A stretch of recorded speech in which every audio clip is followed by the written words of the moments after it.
Il vient de faire un grand tour de France à la rencontre des Françaises et des Français. Il lance un mouvement citoyen qu'il a décidé de baptiser Simple. Gaspard Koenig s'invite dans le débat présidentiel et sur notre plateau. Bonsoir. Bonsoir. Vous êtes philosophe libéral. Alors ça y est, vous vous lancez dans l'arène politique ? Ça fait 10 ans que je travaille les idées via un think tank que j'ai créé, Génération Libre, et que je fais des propositions de politique publique et que je débat avec les uns et les autres. Et que effectivement j'ai des propositions de nature libérale, à la fois sur le plan sociétal, économique, institutionnel, qui, c'était mon analyse au début et c'est toujours la mienne, sont sous-représentées dans le débat politique en France, où tout le monde est globalement étatiste, jacobin, et qu'on ne croit pas beaucoup à l'individu, trop peu en tout cas. Et il est certain qu'à un moment donné, on en a un peu marre de murmurer à des oreilles bouchées. Et donc, j'ai envie de passer dans une phase un peu plus combative et de peser dans le débat politique. La présidentielle, c'est l'élection maire en France. Donc, si on veut dire quelque chose, émettre des idées nouvelles, fonder une proposition nouvelle, il faut se saisir de ce moment-là. Et donc, j'ai fondé ce mouvement Simple, assez discrètement, parce que mon but, c'était de faire ce grand tour de France sur la question précise de la complexité administrative. On y reviendra sans doute, qui, je pense, est vraiment matricielle. En général, quand on dit complexité administrative, tout de suite, ça donne une étiquette plutôt à droite. Votre mouvement, il se veut, vous voulez peser dans le débat à gauche ou à droite ? Les deux, parce que regardez, David Graeber, qui est un grand anthropologue, et qui a écrit un livre sur la bureaucratisation du monde, qui est pour moi la grande référence sur cette question-là. D'abord, il dit bien que lui, c'est un anarchiste à la base. On ne peut pas le soupçonner d'être de droite. Il dit bien Il y a des anarchistes de droite. Il y en a de oui, droite, alors il y en a c'est de pas droite. son cas. Oui. C'est celui, vous savez, qui a fait toute l'analyse sur les bullshit jobs.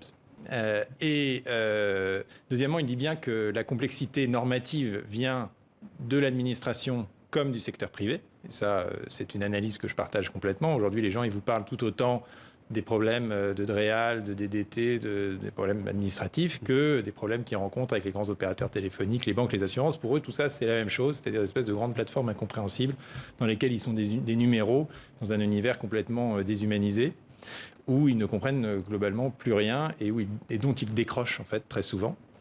Et puis, Graeber dit justement, le problème de la gauche est de n'avoir pas réussi à penser la question de la complexité, dans la mesure où elle imagine que la loi est toujours quand même plus ou moins le reflet de l'intérêt général, et oui, il y a parfois trop de paperasse, mais au fond, tout ça n'est pas essentiel. Et Graeber, il dit très bien que la question de la bureaucratie, c'est vraiment la question des libertés, et ça doit être une question à tout le moins transpartisane, parce qu'au fond, à quoi bon avoir la liberté d'expression, la liberté d'entreprendre, le droit de propriété, enfin toutes les grandes libertés fondamentales, si dans sa vie quotidienne, on est constamment entravé, si l'ensemble des relations humaines sont médiées par des textes, si on doit toujours demander l'autorisation de faire quelque chose. Alors, on va poursuivre tout à l'heure sur cette question et voir quel est l'état des libertés en France aujourd'hui selon vous. Vous avez pris position notamment sur le pass sanitaire. Mais d'abord, qu'est-ce que la complexité vue par votre mouvement Simple et par vous-même ? On regarde.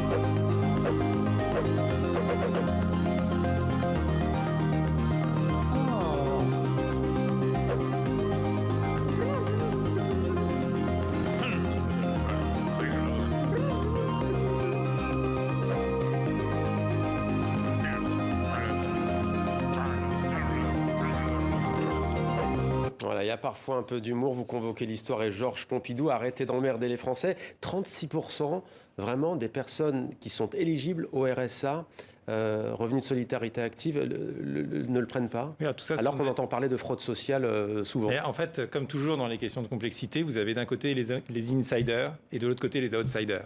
C'est vrai pour l'impôt. Vous avez les insiders qui considèrent que la France, c'est un paradis fiscal parce qu'ils ont plein d'avocats fiscalistes, plein d'experts comptables et ils trouvent la bonne niche et du coup, ils payent très peu d'impôts. Et vous avez les outsiders qui se prennent tout dans la poire et qui, bien souvent, se sentent harcelés par l'administration ou le fisc. Et ben, c'est pareil dans le droit social. Dans le droit social, il y a 120 000 normes qui gèrent les allocations, donc c'est colossal. Et vous avez d'un côté les insiders qui connaissent bien le système, qui vont s'inscrire dans plusieurs départements et qui effectivement fraudent, ça existe. Et vous avez de l'autre côté les outsiders qui, eux, n'y comprennent rien, à qui on demande beaucoup trop de documents pour obtenir des choses aussi simples qu'un RSA. Ça, j'ai vu les listes, j'ai reçu des mails avec les listes de documents qu'on vous demande simplement pour avoir le RSA, avec des preuves dans tous les sens, avec souvent des choses que les gens sont incapables de fournir parce que peut-être ils n'ont pas l'électricité, donc on leur demande une facture d'électricité, ils ne peuvent pas, parce que c'est des situations qui sont très précaires. C'est bien d'ailleurs pour ça qu'est fait le RSA, avec ensuite des contrôles pour induit du RSA. Vous avez des inspecteurs des CAF qui débarquent chez vous et qui regardent si vous vivez en couple, parce que si vous vivez en couple, le RSA, il doit être familialisé, et donc vous devez un peu d'argent à l'État. Enfin, tout ça est complètement dingue. Pour vous, la simplification, ça doit être, à vos yeux, le maître mot à l'approche de cette présidentielle? En fait, on en parle depuis Georges Pompidou, même depuis Montaigne et Tocqueville. Vous proposez carrément diviser par 100 le nombre de normes législatives et réglementaires. Ce que je pense, c'est qu'en fait, on en parle tout le temps, mais on fait les grandes transformations, les grands plans pour sauver le pays. On imagine un homme présidentiel et puis après on dit « Ah, mais par ailleurs, on va simplifier, on met en place une loi de simplification, une commission de simplification et qu'est-ce qu'elle fait, cette commission de simplification? Elle prend les normes une à une, elle essaye d'en enlever une ou deux et derrière, il y en a 10 qui sont revenus par la fenêtre. Elle n'a pas, si vous voulez, pris le problème à la racine et arrêté cette espèce de machine à produire de la norme qu'on a mis en place et que plus personne ne maîtrise, que plus personne ne contrôle. Il n'y a pas des privilégiés particulièrement vicieux qui contrôlent le système et qui essayent de produire de la norme. C'est juste ce qu'on a créé collectivement. Et donc, je pense qu'on peut faire des propositions, et on va faire des propositions extrêmement fortes, extrêmement radicales, et que c'est un projet de société de simplifier. Mais à qui vous adressez-vous? Est-ce que vous pouvez peser dans ce registre? Le but du jeu, c'est de pas seulement avoir une bonne idée, parce que j'espère qu'on a une bonne idée. On fera une proposition donc juridique très substantielle qui visera à supprimer, donc à diviser par 100 le nombre de normes, qui est crédible parce qu'elle s'inspire de ce qu'a fait Portalis sous le consulat il y a 2 siècles. En France, on l'a fait, cette simplification, après la Révolution française, pour terminer la Révolution française, clarifier nos codes. On a mis le droit français dans un code civil qui faisait 2000 principes et pas un de plus, et que tout le monde pouvait comprendre, et qui est d'ailleurs largement encore en vigueur aujourd'hui. On sait faire ça. Mais simplement, il faut passer à un très haut niveau de priorité politique, en disant c'est la première des priorités. Et si au lieu de promettre plus, on promet moins, on aura fait beaucoup plus pour le pays, et quelque part, on aura vraiment transformé le paradigme dans lequel on vit, parce qu'on vit dans un paradigme très jacobin, très vertical, très étouffant, et là, on aura donné aux gens cette espèce d'espace de liberté dans lequel ils peuvent innover, créer, entreprendre, que ce soit dans le champ économique ou dans le champ associatif ou simplement dans leur vie personnelle. Emmanuel Macron n'est pas libéral, selon vous?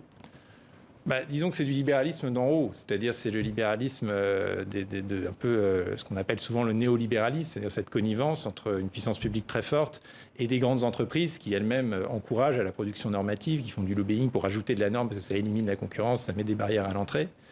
Et c'est de toute façon un gouvernement qui est extrêmement vertical, qui a considérablement renforcé le centralisme français, y compris d'ailleurs dans sa gestion du millefeuille territorial, dans la suppression de la taxe d'habitation, pour ne parler que de ça. Et je pense qu'il y a un autre libéralisme, en tout cas plus authentique, qui, encore une fois, fait confiance au plus petit échelon et dit l'individu, en fait, peut décider de ce qui a mieux, de ce dont il a besoin. Plutôt que le RSA, on va proposer un revenu universel en disant qu'il n'y a pas besoin de mettre toutes ces conditions, toute cette paperasse. En fait, les gens, vous leur donnez de l'argent, vous allez voir qu'ils vont bien s'en servir. Mais il faut tenir compte de l'Union européenne. Vous savez aussi qu'il y a les directives, qu'il y a les normes européennes. Donc, au fond, on a presque envie de vous dire que si votre projet se concrétise, de toute façon, ça vient d'en haut, comme dirait l'autre. Non, parce que le vrai sujet, c'est la surtransposition. Et la France est connue pour surtransposer les directives européennes, c'est-à-dire qu'elle en rajoute énormément et que d'ailleurs, elle affaiblit ces agriculteurs ou autres, parce qu'elle leur rajoute... Vous avez cité millefeuille administratif, donc là, il est encore plus grand. Mais donc, on peut tout à fait, au sein du droit de l'Union européenne, simplifier considérablement nos propres codes. Il y a par ailleurs toute une partie de notre gouvernance, que ce soit le droit du travail, que ce soit le droit social, que ce soit l'éducation nationale, qui échappe complètement au droit européen et sur lequel on est tout à fait maître. Quel est le candidat qui vous paraît le plus à même d'aller dans votre sens ? Ça, on verra bien qui s'en empare. Nous, on va faire une proposition extrêmement radicale. Donc on verra bien qui a le courage de laquelle, par exemple, de s'en emparer et de s'y engager. Alors ça, je la réserve pour le 15 novembre, qui est le moment où on fera un grand rassemblement à Paris. Et où ça sera sur quel thème? Sur cette division par 100 du nombre de normes. On expliquera la méthode. On appelle ça le projet Portalis, en référence à ce grand juriste vous avez cité après la Révolution du consulat. Vous avez dit, pardonnez-moi, Macron est détesté et ceux qui le soutiennent le font sans véritable adhésion. Ils le font par défaut parce qu'il représente le candidat considéré comme le plus raisonnable. Vous n'êtes pas tendre avec lui. Comment trouvez-vous sa gestion de la crise sanitaire? Est-ce que, puisque vous êtes un libéral, est-ce que vous la jugez comme certains opposants au président français, liberticide? En tout cas, pas très respectueuse des libertés. Pass sanitaire, couvre-feu notamment. Je trouve qu'on n'a pas trop mis la liberté dans la balance. Sur les confinements, je trouve qu'on nous a pas donné la bonne explication. Est-ce que vraiment la mesure était proportionnée par rapport aux privations de liberté et au coût, y compris au coût en termes de vie humaine que ces privations de liberté engendrent? Et je pense que sur le pass sanitaire, c'est une erreur anthropologique, que c'est très violent de couper ainsi l'espace public, de demander aux gens de renseigner leur identité, de demander à d'autres de contrôler à des gens de déléguer la puissance publique à des serveurs, à des ouvreurs de cinéma qui se retrouvent du jour au lendemain flics et chargés de contrôler leurs concitoyens. Que sur le plan sanitaire, c'est pas forcément très efficace. En tout cas, la finalité de ce pass n'était évidemment pas de réduire la transmission, mais d'imposer une vaccination obligatoire sans le dire. Or, c'est un principe à valeur constitutionnelle que la loi doit remplir la finalité pour laquelle elle a été votée. Et que ça crée un paradigme de surveillance technologique qui ensuite peut aller très vite, parce qu'on propose déjà la reconnaissance faciale dans les transports en commun pour lutter contre le terrorisme. Et donc il faut vraiment être très vigilant sur ce genre de mesures de contrôle. Très court, parce que vous êtes libéral, on a vraiment 30-40 secondes, parce que vous êtes pour un interdit, ce qui est plutôt rare chez un libéral, interdire les réseaux sociaux pour les moins de 16 ans. Pourquoi ? C'est une addiction selon vous ? Oui, alors je suis à la fois pour qu'on responsabilise les adultes et qu'on arrête de traiter les gens comme des enfants, mais qu'à l'inverse, on ne traite pas les enfants comme des adultes. Je pense qu'il est tout à fait normal d'interdire la vente de drogue à la sortie des lycées, par exemple, même si je suis libéral, parce que l'État est là pour protéger l'enfant le temps de sa formation, pour précisément lui donner cette autonomie intellectuelle, sociale, morale, avec laquelle il pourra devenir un adulte majeur et décider pour lui-même, et que les réseaux sociaux peuvent être considérés comme une addiction. Moi, j'avais fait une grande enquête sur l'intelligence artificielle que j'étais venu présenter sur ce plateau, d'ailleurs, il y a 2 ans. J'avais rencontré les neuroscientifiques qui travaillent pour les grandes plateformes, qui savent exactement comment manipuler nos cerveaux, sur quel bouton appuyer pour que se déclenchent les circuits de récompense qui nous font du plaisir. Et qu'aujourd'hui, ça serait au fond une mesure de justice sociale, parce qu'il y a une étude du Haut Conseil à la santé en France qui montre bien que ce sont les enfants des classes privilégiées ou éduquées qui ont le moins accès aux écrans parce que leurs parents mettent en place toutes sortes de restrictions, et que les autres non. Merci beaucoup Gaspard Koenig d'avoir répondu à nos questions. On retient donc la date du 15 novembre pour dévoiler plus précisément votre projet.